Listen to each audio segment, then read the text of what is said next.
আসসালামু আলাইকুম। সপ্তম শ্রেণীর জীবন জীবিকা টিউটোরিয়ালে তোমাদেরকে স্বাগতম। এই ভিডিওতে আমরা আর্থিক ভাবনা অধ্যায়ের একটি দলগত কাজ সলভ করব। দলে আলোচনা করে প্রশ্নগুলোর উত্তর লেখো। কেন রাজুর বাবা অর্ধেক দামে কনডেন্স মিল্ক কিনতে রাজি হলো না? অতিরিক্ত 3টি পাউরুটির দাম দেওয়ার যৌক্তিকতা কতটুকু? নিজের জীবনে অনুসরণ করার মতো কোনো শিক্ষা কি গল্পে আছে? থাকলে তা কি?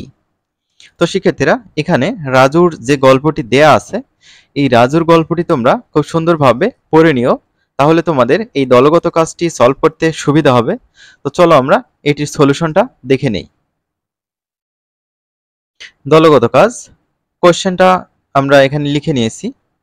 কেন রাজুর বাবা অর্ধেক দামে কনডেন্স মিল্ক কিনতে রাজি হলো না? উত্তর, মেয়াদ উত্তীর্ণ হওয়ার কারণে কিনতে রাজি হয়নি। তার পরের কোশ্চেন ছিল, অতিরিক্ত 3টি পাউরুটির দাম দেওয়ার যৌক্তিকতা কতটুকু? যৌক্তিকতা হলো আর্থিক লেনদেনে কোনো ভুল থাকলে তা যথাসম্ভব দ্রুততার সাথে সংশোধন করে ফেলতে হবে। তার পরের কোশ্চেন ছিল, নিজের জীবনে অনুসরণ করার মতো কোনো শিক্ষা কি গল্পে আছে? থাকলে তা কি?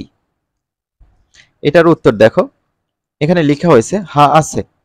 একদিন এলাকার দোকান থেকে 1 কেজি মিষ্টি ও হাফ কেজি দই কিনি। বাসায় এসে হিসেব করে দেখি হাফ কেজি দইয়ের দাম নেয়নি। পরে আমি দোকানিকে দাম পরিশোধ করেছিলাম। তো শিক্ষার্থীরা, আমরা পরবর্তীতে যে ছক বা প্রশ্নগুলো পাবো সেগুলো সলভ করব।